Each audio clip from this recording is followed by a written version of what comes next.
We were only playing. Totto-Chan had a terrible accident. It happened after she got home from school, while she and Rocky were playing wolf in her room before dinner. They had begun by playing a game where you roll toward each other from opposite sides of the room, ending in a brief tussle when you bumped into each other. They played this several times and then decided to try something a little more complicated.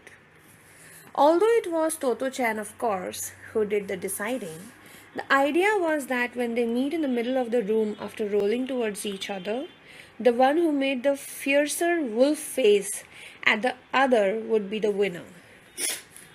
Rocky was a German shepherd, so it wasn't hard for him to look like a wolf.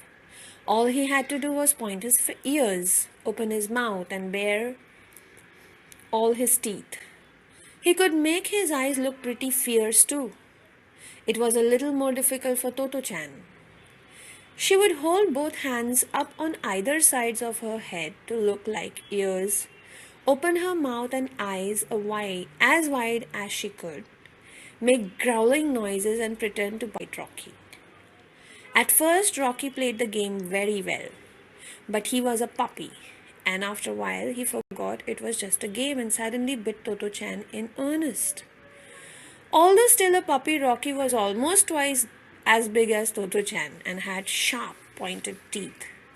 So before she realized what was happening, her right ear was dangling from her head and blood was streaming down. Hearing her screams, Mother came rushing from the kitchen to find Totto-Chan in the corner of the room with Rocky holding her right ear with both hands. Her dress was splattered with blood. Daddy, who had been practicing the violin in the living room, came rushing in too. Rocky seemed to realize he had done something terrible. His tail hung between his legs, and he looked pathetically at Totto-Chan. The only thing Totto-Chan could think of was, what could she do if Mother and Daddy got so angry with Rocky? They got rid of him or give him away. That would have been the saddest and the most dreadful thing as far as she was concerned. So she crouched down beside Rocky, holding her right ear and crying out repeatedly, "Don't scold Rocky, don't scold Rocky." Mother and Daddy were more interested in seeing what had happened to her ear and tried to pull her hands away. Totto-Chan couldn't let go and shouted, "It doesn't hurt. Don't be cross with Rocky. Don't be cross." Totto-Chan truly wasn't conscious of the pain at that time. All she could think of was Rocky. Blood kept trickling down, and Mother and Daddy eventually realized that Rocky must have bitten her. But they assured Totto-Chan they won't be cross with him, and the child finally removed her hands. When she saw Totto-Chan's ear dangling, Mother screamed.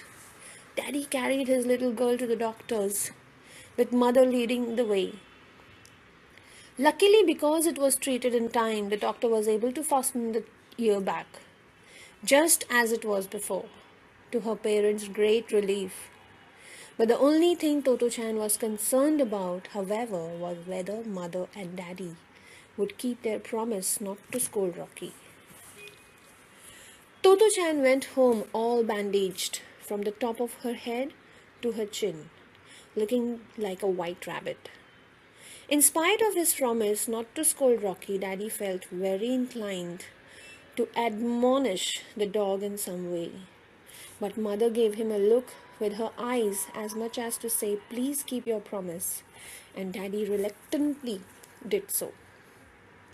Today, Totto-Chan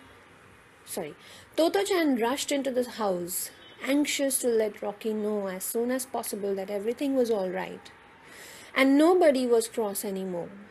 But she couldn't find Rocky anywhere. For the first time, Totto-Chan cried. She hadn't cried at the doctor's. She had been so afraid that if she did, it would increase her parents' anger with the dog. But there was no stopping her tears now. As she cried, she called, "Rocky, Rocky, where are you?" After calling several times, her tear-stained face lifted into a smile as a familiar brown back emerged slowly from behind the sofa. Going up to Toto-Chan, he gently licked the good ear that was just visible among the bandages. Toto-Chan put her arms around Rocky's neck and sniffed inside her ears.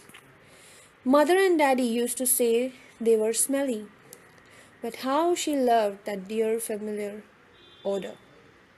Rocky and Toto-Chan were tired and very sleepy. The end of the summer moon looked down from above the garden on the little bandaged girl and the dog who never wanted to play wolf again. The two were even better friends now than they had been before.